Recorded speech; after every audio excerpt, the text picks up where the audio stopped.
on se retrouve pour un nouveau react. Normalement c'est la deuxième vidéo de ce type qu'on fait. Là on va s'attaquer à deux autres types de vidéos et notamment notre premier book haul qui est relativement court compte tenu de la pile que j'ai vue sur Alors la il est long par rapport aux autres vidéos sur lesquelles on est censé réagir. Oui, qui font 8 minutes. Donc là il fait 13 minutes. Mais c'est juste que je crois que le dernier book haul que j'ai monté c'est 14 minutes alors qu'on a beaucoup moins de trucs en fait. C'est pas faux. Tu vois enfin, ouais. Ouais. Bah je sais pas, peut-être qu'on me présentait juste le livre sans rien dire. On va voir ça tout de suite. On va peut-être vous épargner le générique que vous avez déjà vu dans la vidéo précédente. Enfin précédente. Ouais. Alors aujourd'hui on se retrouve pour notre... Déjà on en parle de ce fond. Oh, on aurait peut-être dû enlever les trucs au mur. Là c'était dans ma chambre sur mon lit. Hein. D'ailleurs le cadre est vraiment... Oh là là, quelle horreur. La coupe de cheveux. Ça change hein. Le coiffeur un peu raté, j'ai l'impression. Tout premier book haul, on va vous présenter nos adoptions des 2 derniers mois. En ce qui me concerne, donc je vais commencer par la commande Giga Joseph du mois d'avril. J'ai pris La Faucheuse Futur Parfait de Michel Sermon et premier tome sur la droite, le premier tome de Charlotte Davidson de Daphne Perkins. On en a déjà parlé, enfin j'en ai déjà parlé dans les dernières vidéos, vous avez trouvé les articles sur le blog, donc voilà.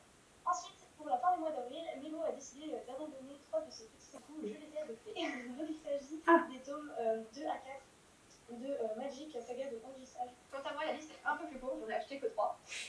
Donc on commence tout de suite avec Dogbook Format. Attends, on a fait 13 minutes, j'en ai que 3.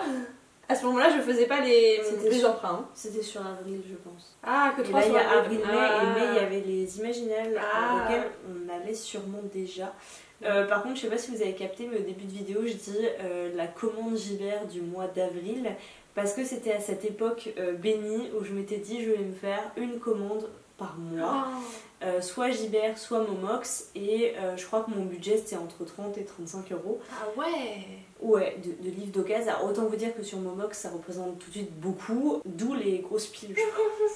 Attends, à cette époque t'avais une pile à lire de combien? Elle était correcte encore? Je pense. Ouais, et puis c'est à cette époque que ça a foiré en fait. Ah oui, complètement. Hein. Je l'ai acheté parce que dessus il y avait le nom de l'auteur du Frog de Fer, forcément ça aide. Et en fait c'est un ensemble de...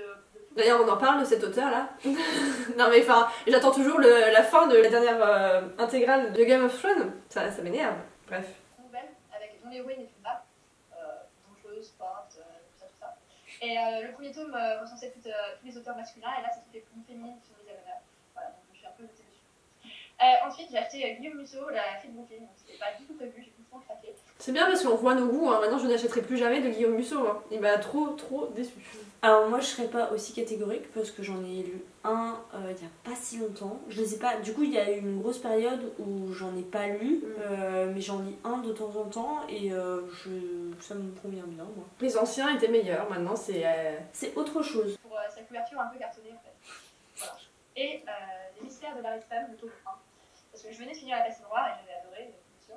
Et du coup ce roman a gagné le même prix que La Place Noire et je me suis dit que ça valait le coup de temps. Et au moment où on filme, je suis en train de le lire, donc peut-être qu'entre temps l'article va sortir ou juste après la parution de cette vidéo, je ne sais pas trop. Et je peux déjà dire que je l'adore et que je vais courir acheter le deuxième tome.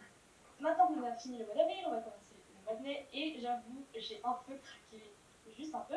Donc j'ai commencé par la commande de Gilbert Joseph du mois de mai. Parce qu'elle en fait tous les mois. Voilà, on a notre réponse. Chacun sa passion. Donc j'ai commencé par prendre le premier tome de la saga Magic, histoire de compléter.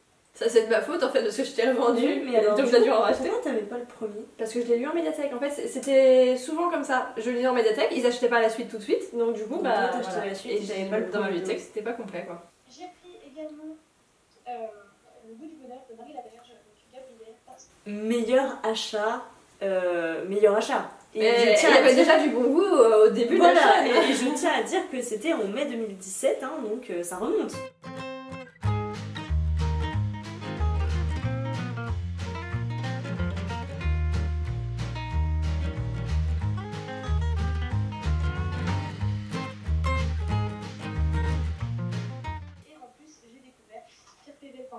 J'ai rencontré Pierre Pével aux Imaginaires qui me l'a donc dédié. Quant à moi pour le mois de mai, à part les Imaginaires, j'ai pas vraiment acheté de livre, j'ai juste eu celui-là parce que Mélie m'a offert. Donc c'est le préquel de la trilogie Endgame. J'ai commencé Endgame il y a un petit moment, mais j'ai pas encore lu le troisième parce qu'il n'est pas encore sorti en poche et j'achète majoritairement en poche pour tout de suite, mais j'ai hâte de découvrir. Comme c'était le mois de nos anniversaires, j'ai reçu Les Puissants de Dick James. C'est vrai, quand je nous vois comme ça, j'ai l'impression qu'on vient de passer le bac et qu'on on entre seulement en études supérieures, alors qu'en fait on a déjà fait 2 ans d'études supérieures, voire 2 ans et demi quoi. Ouais. Ah ouais, non, je suis d'accord. Donc la couverture est juste magnifique et une amie me l'avait extrêmement bien vendue. C'est elle qui m'a offert, merci beaucoup. J'ai déjà commencé, donc j'ai lu les 100 premières pages. C'est vraiment sympa et j'ai hâte de regarder et puis de en parler. Et ensuite, Mélo m'a offert Alice au Pays des Merveilles aux éditions Soleil. Qui n'était pas le bon, c'est Zélos que je voulais, mais je lui ai offert une autre année. Mais celui-là est très bien aussi, et du coup j'en ai plus là. Avec des illustrations par contre de François Amonetti. Donc j'ai hâte de découvrir ces très belles illustrations. Voilà, je trouve magnifique. Voilà. Et pour poursuivre les cadeaux, j'ai décidé de me faire des cadeaux de moi à moi. Donc voilà. Donc j'ai acheté Parce que les commandes Gibert, ce ne sont pas des cadeaux d'elle. Non. Mais tu vois, par exemple, je reviens un peu sur ce que je disais avant, le Feldric Riva, j'ai beaucoup aimé d'ailleurs la duologie plus le tome supplémentaire qui était vraiment très bien.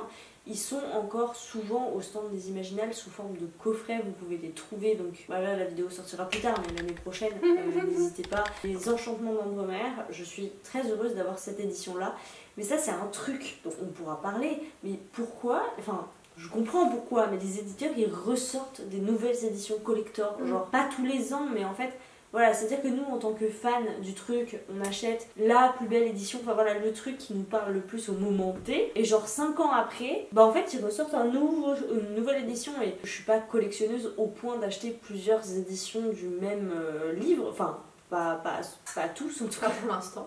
Bah, disons que je l'ai fait pour Ewilan par exemple, et je l'ai fait pour Harry Potter. Et c'est tout. Le reste me donne envie, mais c'est too much quoi. Donc voilà, et Pierre Pével, en passant, est quelqu'un d'assez désagréable. Hein, voilà. Parce que en fait, notamment, il nous avait dit oui, surtout écrivez-moi, je veux voir tous les avis, et puis je les repartage, et puis je vous répondrai, bla bla bla bla.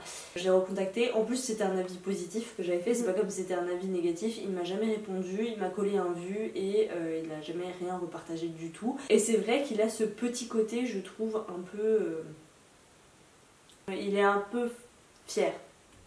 Ça m'a donné envie de lui laisser sa chance en fait. Et c'est un gros coup de cœur. Donc je suis super contente de l'avoir lu et je vous en reparlerai dans une prochaine vidéo sur moi et un article déjà sorti. Voilà. Ensuite, on a lu. Ça veut dire que tu l'avais pas encore lu? J'avais pas encore lu. Est-ce qu'on a fait une coupe? Non, on en a pas fait. Non, mais on a fait une vidéo. Peut-être un retour. C'est la naissance du concept. Je crois qu'on en a fait 2 ou 3. Bah en même temps, maintenant on lit en même temps. On essaye de s'attend. s'arranger, ouais. Toutes les deux, La Maison des Reflets de Camille Delisseau, donc aux éditions Syros. On va en faire un article de comparaison, mais peut-être pas une vidéo parce que c'était gentil, enfin c'était intéressant. C'était gentil. Ça cassait pas 3 pattes à un canard, mais à l'époque on pouvait pas dire des choses comme ça. On ne savait pas si on pouvait le dire ou pas. On n'avait pas encore fait la décision, le choix. Ouais. Pas compris dans le dire en fait, malgré que c'est une belle histoire, mais pas. Ouais, voilà. C'était la deadline, j'ai un peu poussé à le prendre parce que je voulais absolument le lire avant de rencontrer l'auteur d'Imaginal. Il s'agit de Aeternia, donc la marche pour fait. Franchement, il y a quand même du bon dans ce bouquin là. Oui, je pense que ça c'est essentiellement des lectures recommandées. Enfin là il y en a 3-4, c'est des recommandations de Margot, hein, Aeternia, Le goût du bonheur. Le goût du bonheur, et j'en ai vu passer une autre qu'elle avait recommandée aussi je crois. Donc voilà. Il n'y avait pas de risque. Mais du coup Aeternia, parlons-en, Gabriel Katz a complètement disparu. Bah, il a republié des romans mais il dit qu'ils sont plus dans le même Alors genre. ils sont plus du tout dans le même genre, je pense qu'il a fait une pause sur la fantasy, et même, enfin je veux dire, il était quand même relativement présent sur Insta, c'est vrai. et maintenant plus du tout. Il écrit aussi, alors je ne sais plus s'il écrit aussi il écrit des scénarios de BD, ça il fait un petit peu de promo, mais c'est vrai que c'est un auteur qui a disparu. C'est dommage parce que j'aimais vraiment beaucoup Gabriel Katz, et puis sa personnalité, c'était quelqu'un de très un peu sarcastique, mais vraiment très drôle et très abordable. Pour ma part, aux Imaginales, je n'ai acheté que 2 livres. Je vous explique après pourquoi. Donc, Gabriel Katz, La Nuit des Cannibales. C'est Mais il m'avait dit tellement bien Gabriel Klatt que je me suis dit, allez, c'est le moment. En plus, c'est une histoire qui ressemble un peu au thriller que j'ai l'habitude. Je l'ai vendu cette année. Ouais, c'était dans le tout à fait. Ouais. C'est l'occasion pour me faire une magnifique dédicace.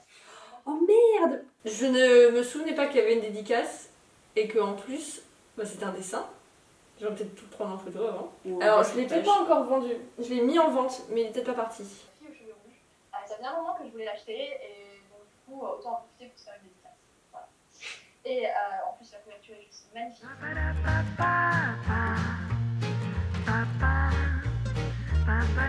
Et donc la raison pour laquelle je n'ai acheté que 2 livres, c'est que j'ai eu un énorme coup de cœur pour une boîte. Voilà, un peu dans le style steam. Alors elle est pas là, elle est dans le meuble télé. Elle est magnifique. Par contre, en réfléchissant sur le prix, beaucoup trop cher pour ce que c'est. 150 je crois. Non. Ah si je crois. Mais je suis plus sûre. 150. Mais ça me paraît. Alors après c'était énorme pour l'époque. 150 c'est un peu 75. Ouais, je me souviens d'un truc autour de 100. Hein. 90. C'est des petits éléments collés dessus. Enfin, c'est. Je connais le prix des petits éléments. La boîte est pas faite à. Je sais pas. Non, elle est pas faite à la main. Je pense qu'elle est découpée et puis après assemblée éventuellement. Mais il n'y a rien qui justifie ce prix-là. Tu pourrais le faire. Toi. Oui. Et d'ailleurs, c'est un artisan qu'on n'a jamais revu. Ouais. Et c'est même ans, des types d'artisans qu'on n'a jamais revus. J'ai recherché. Des boîtes sur les imaginaires, on n'en a plus revu. Ouais. C'est dommage parce que j'aimais beaucoup et les autres artistes, ça me parle un peu moins. D'ailleurs, c'est un truc que j'aime beaucoup aux Imaginales, qui est une partie livre et une partie un peu shop. Ouais. Voilà. Je sais même pas trop par quoi commencer, donc je vais commencer par le pôle cinéphile.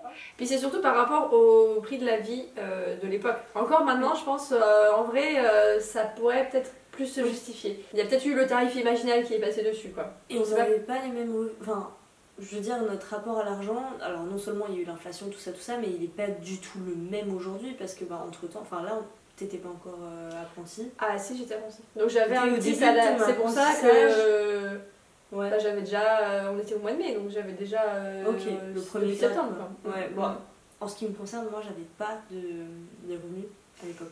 Et puis le revenu d'apprentissage de la première année, c'est rien du tout. Oui, c'est un revenu de stagiaire, je crois. Aux Imaginales, on a rencontré Pico Books, c'était une personne super, et elle nous a dit en fait qu'un des auteurs présents aux Imaginales était rarement présent sur les autres salons et que c'était un gros pilier de la fantaisie et qu'il fallait absolument découvrir. Il s'agit de Jean-Louis Fidjen, donc, qui écrit la trilogie des Thèmes. Tu l'as lu cette année? J'ai terminé la trilogie cette année. Ok. Je l'ai commencé l'année dernière et c'est une déception absolument monstrueuse. Mais je l'avais lu bien avant qu'on commence la chaîne, hein, et j'avais pas adhéré de ouf. Je crois que je l'ai jamais fini. J'avais lu en médiathèque. Oui, mais alors en fait, le truc c'est que toi t'aimes pas le Seigneur des Anneaux. Moi j'adore le Seigneur des Anneaux et Pico Books me l'a vendu comme si tu aimes le Seigneur des Anneaux et les légendes arthuriennes, tu aimeras cette histoire. Donc ça cochait 2 cases. Sauf qu'en fait, c'est ni plus ni moins qu'un remake du Seigneur des Anneaux mélangé avec les légendes arthuriennes. Donc en fait, c'est beaucoup trop inspiré. Mais je vous en ai parlé, donc on essaiera de vous mettre en barre d'infos les liens vers les présentations sur le sujet. Mais en tout cas, ce truc-là a traîné dans la palle et il en est enfin sorti. Mais on tourne au bon moment. On démarre et on finit des choses. C'est ça. Donc j'ai pris l'intégrale pour le découvrir. Et merci Pico Books pour dans ma part. Voilà, et pour ma part, je l'ai déjà lu il y a très longtemps, donc du coup mes souvenirs sont assez vagues. Mais c'est vrai qu'il était 2 autres romans. Alors cette fois, c'est Hélène de la chaîne Le Blog de Petit Elf, le blog de Petit Elf, qui a organisé un concours avec Screameo pour faire connaître. Hélène Petit Elf, c'est quelqu'un pareil qui a arrêté d'ailleurs. Et ça me fait penser qu'on a fait un gros tri juste hier sur notre Instagram. J'ai remarqué qu'il y a je pense une bonne trentaine de comptes qu'on suivait qui n'ont plus rien publié depuis le Covid en fait, 2019, entre 2019 et 2021. Donc du coup on a fait un gros tri. Je crois qu'on est passé de 200 à 99. Et donc j'ai été l'heureuse gagnante de ce concours, ce qui m'a permis déjà... C'est le site qui était vraiment très bien. Oui. J'ai lu le dernier en date. C'est plus la même vibe, je trouve. Je l'ai pas lu. Ou c'est juste que j'ai évolué entre temps, j'ai grandi. Ouais, faudrait peut-être que j'en réalise un. Mais c'était surtout, je crois, le premier concours qu'on gagnait. Et de toute façon, on n'en gagne pas beaucoup, hein, mais c'est arrivé quelques fois. En fait, je dirais que YouTube, niveau livre, c'est un peu une niche, un peu moins maintenant, mais c'était le cas avant. Donc forcément, quand il y avait ce type de concours, les participants n'étaient pas très nombreux. Donc la probabilité de gagner était quand même un peu plus élevée qu'elle ne l'est actuellement, parce que maintenant, c'est... Voilà.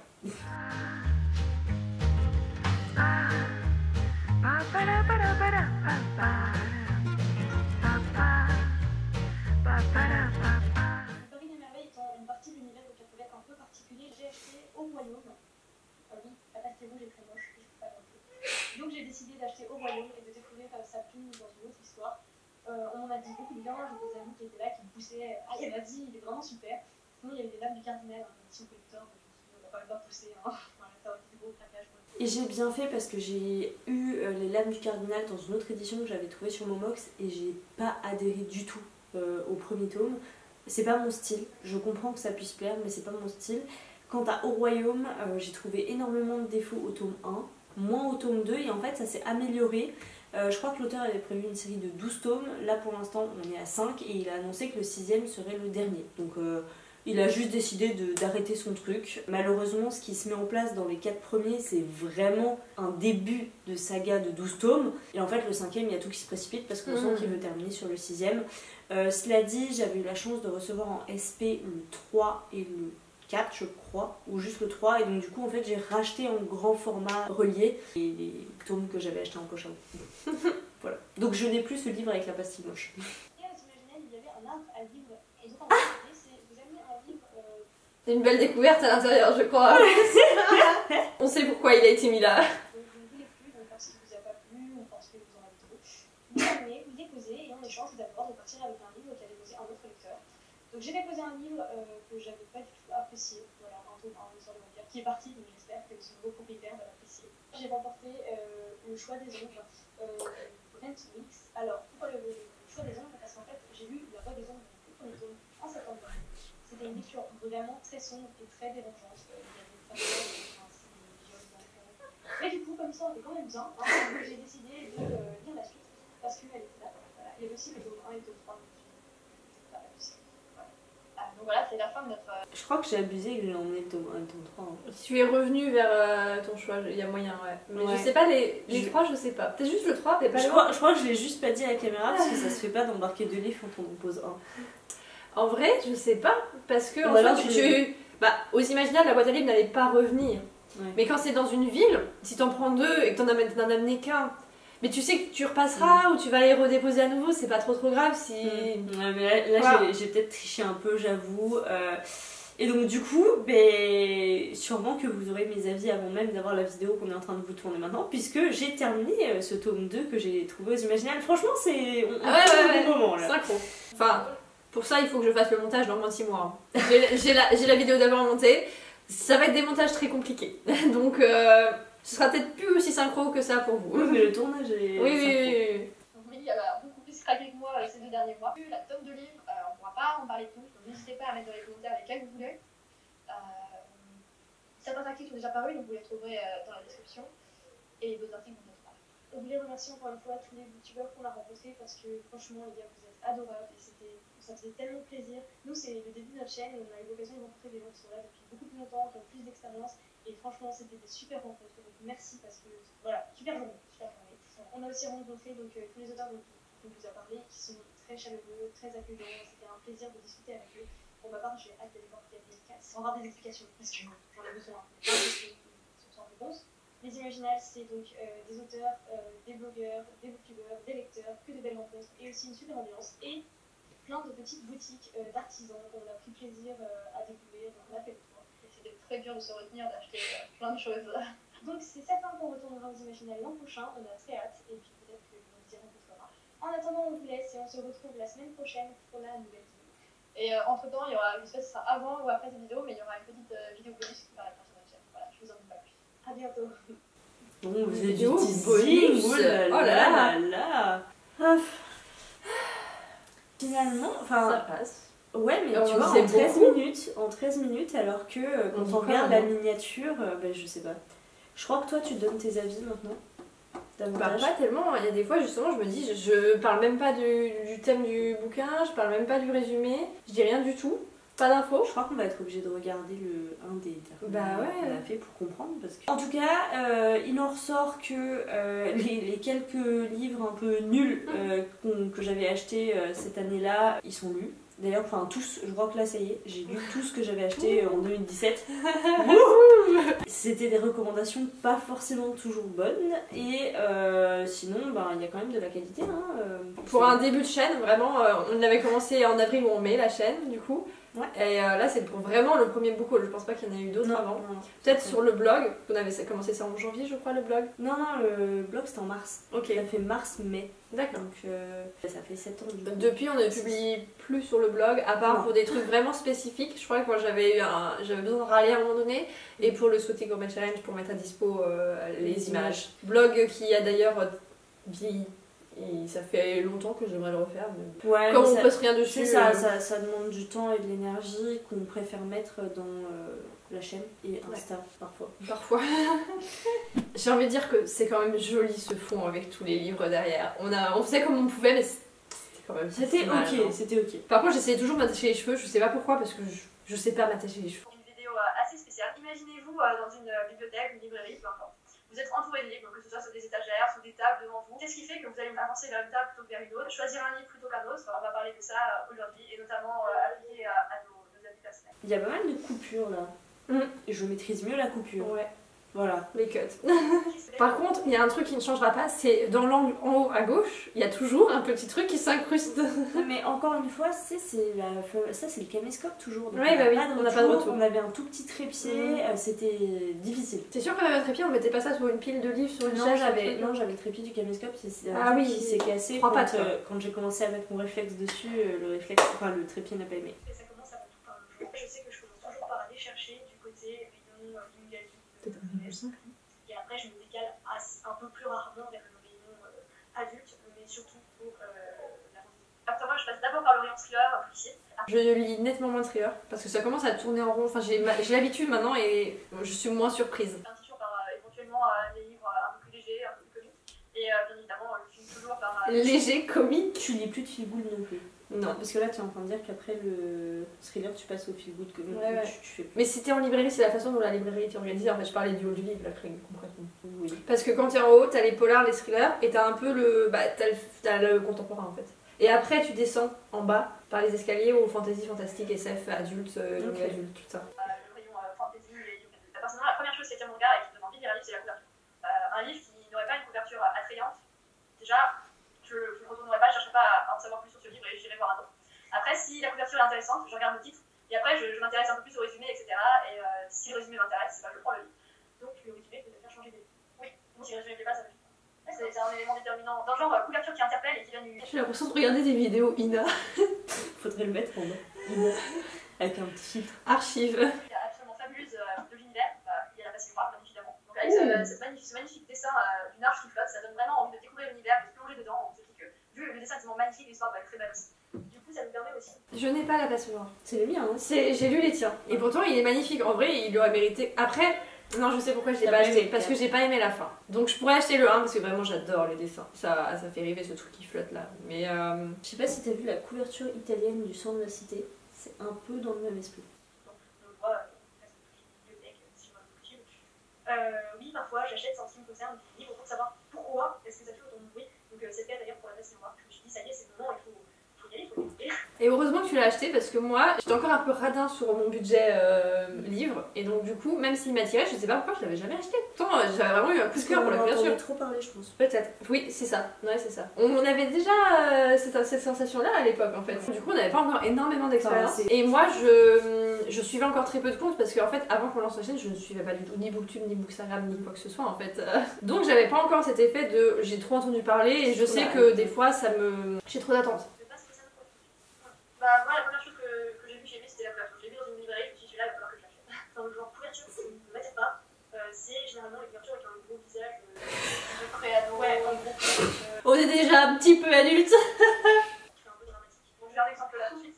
Par exemple, Rivage Mortel. Ce genre de choses, j'aurais jamais acheté. La couverture, je déteste ça. Bon, c'est ça bien. Maintenant, on s'embête plus à aller chercher les livres. Hein. On fait des incrustations. Bah après, on les a plus. On les a je veux dire, faut voir ça aussi. Hein. Ça donne l'impression que le livre va être pas très subtil, qu'il va survoler les choses. Je commençais déjà à la direction cash. Hein. Mais en fait, pour préparer cette vidéo, on s'était servi que de ma bibliothèque parce qu'on était chez moi. Donc en fait, t'avais pioché des trucs. Après, c'est pas forcément clair, malheureusement. On a pas celui-là, je l'ai acheté. Dans ça. Bah, je l'ai acheté. Ça, c'est une très vieille couverture. Oui. Autre chose. Alors, Non, alors j'avais amené des livres à moi quand même. Comme pour toi, ça. C'était l'époque des book hauls où on se déplaçait. Bah moi je venais en voiture chez toi avec une quantité folle. Le coffre était rempli. Non, bah alors peut-être pas. Le coffre Il est de grand. la mienne. Ah oui, d'accord. Le mien était plus grand donc bon, difficile de l'emplir. Voilà. Le titre me plaît. Bon, je connais un peu ce qu'est l'auteur. D'ailleurs, c'était l'époque où on choisissait de dire auteur et j'essayais d'appuyer sur le auteur re pour les femmes. Parce que autrice, on n'aimait pas trop comment ça sonne, j'aime toujours pas comment ça sonne. Mais bon, voilà. Je cherchais à peut-être autoresse, ce genre de choses, mais c'est très long à dire donc on a pris le clic plus tard. Et la couverture, je sais pas. Pour moi, il n'y a pas de mystère, il n'y a pas de. En fait, pour moi, il n'y a pas de raison de mettre une photo de la vie réelle, c'est un livre, il y a tellement de dessinateurs qui font des belles choses, pourquoi se priver de ça et prendre une photo d'une personne lambda qui a rien de particulier. Alors, en ce qui me concerne, ça reste dans la couverture, d'abord, c'est ce qu'on voit tous. Mais plus loin que la couverture, il y a surtout le titre. Parce que souvent, avant d'aller en librairie, je regarde sur le site du Giverjeune ou du Giverjeune. Et généralement, on voit peu les couvertures, elles sont toutes petites. Donc, moi, ce que je regarde en premier, et ce sur quoi je change très peu d'avis, c'est le titre. Parce qu'il m'arrive d'acheter des livres dont j'adore le titre et dont le résumé m'intéresse moins. Je sais que c'est très bizarre, mais voilà, moi j'achète pour le titre. Et donc parfois je ne sais pas du tout.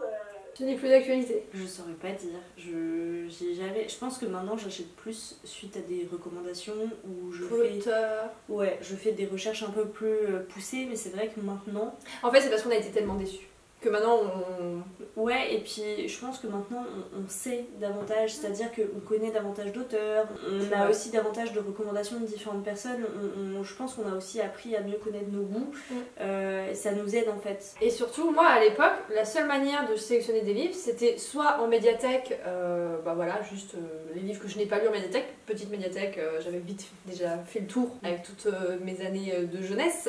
Ma seule moyen d'avoir des recommandations, c'était en librairie, la façon dont c'était mis en avant. Au livre, c'était vraiment très bien mis en avant, je trouve. Très clair, c'était pas quelque chose où il faut savoir ce que tu vas chercher pour trouver. Mais je ne suivais rien du tout, pas de critique littéraire, rien. Que maintenant, bah, pas tellement plus en vrai, parce que je crois que j'ai accès à plus d'informations quand même. Ce qui se cache derrière. Par exemple, j'ai acheté Rien de Soko Salami de Delphine de Vigan. Et je serais incapable de vous dire ce que raconte ce livre. Moi, je l'ai pas encore lu déjà. Et a posteriori, je crois que j'ai pas aimé plus que ça. J'ai un savoir plus en fait. J'ai vu ce titre, je me suis dit il faut que je le lise. Dans le même genre, L'instant précis ou Les destins s'entremêlent de Brigitte Barbera. Mais tu aimes toujours ce genre de titre? Et celui-là, ah oui, toujours par contre, ouais. Et celui-là, pour le coup, j'ai bien aimé. Le résumé, c'est sans plus quoi. Mais par contre, ce titre, c'est vrai qu'il y a des titres qui interpellent et qui donnent envie de lire absolument, comme par exemple Les écureuils de Central Park sont tristes le lundi. Ouais. Alors, ça, c'est un livre de Catherine Pancol. Je sais pas, je suis tombée amoureuse de ce titre, j'avais jamais entendu parler de la trilogie, je me suis dit il faut que je lise ce truc.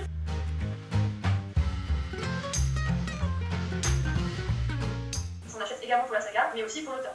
Par exemple, moi je sais qu'il y a certains auteurs qui me plaisent tellement que j'achèterai tous leurs livres. Donc par exemple Bernard Werber ou Karine Gibel, ça je suis sûre. Alors, ce n'est plus le cas. Je n'achète plus les nouveaux livres. Bernard Werber, je m'en suis lassée, j'ai été déçue. Même si j'ai vraiment beaucoup aimé ses premiers et que je pense que je les aime toujours. Karine Gibel, j'ai vraiment eu des gros coups de cœur pour les derniers, certains derniers. Enfin, derniers qui sont plus ces derniers maintenant. Mais je les trouve beaucoup plus facilement en médiathèque. Et donc, du coup, je ne sais pas si ça vaut vraiment la peine que je les achète. Surtout que mes premiers, je les avais en poche. Ça fait pas forcément des belles collections dans la bibliothèque.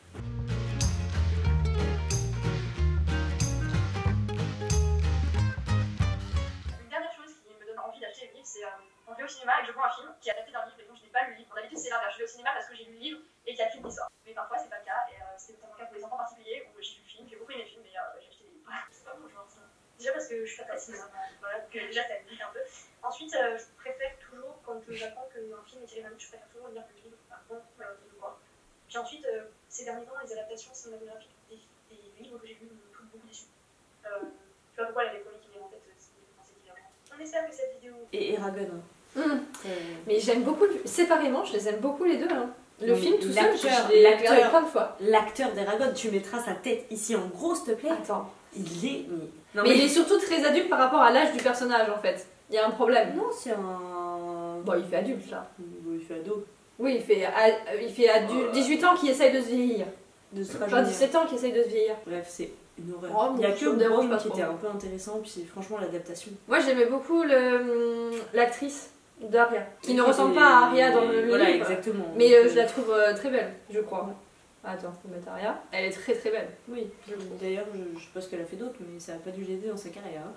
Il y a une discussion qu'on a nous un jour et on s'est dit qu'on avait envie d'avoir votre ressenti là-dessus. Pourquoi est-ce que vous ressortez de la librairie ou de la bibliothèque avec un livre ou plus, ça arrive. N'hésitez pas à nous donner votre avis personnel en commentaire, je suis sûre qu'il y a d'autres raisons pour lesquelles on peut acheter des livres. Et on se dit à la semaine prochaine. À bientôt. Toujours pas de bonne lecture. Toujours pas d'outro d'ailleurs. Ouais. C'était pas mal en vrai pour une première pause question. Ouais, c'était court, fluide, c'était fluide, il y a eu de l'échange, elle a fait pas mal de vues, je trouve, vraiment 173 vues pour... Ouais, peut-être qu'au début elle a eu du mal à démarrer. C'est un concept qu'on aimait déjà beaucoup à l'époque.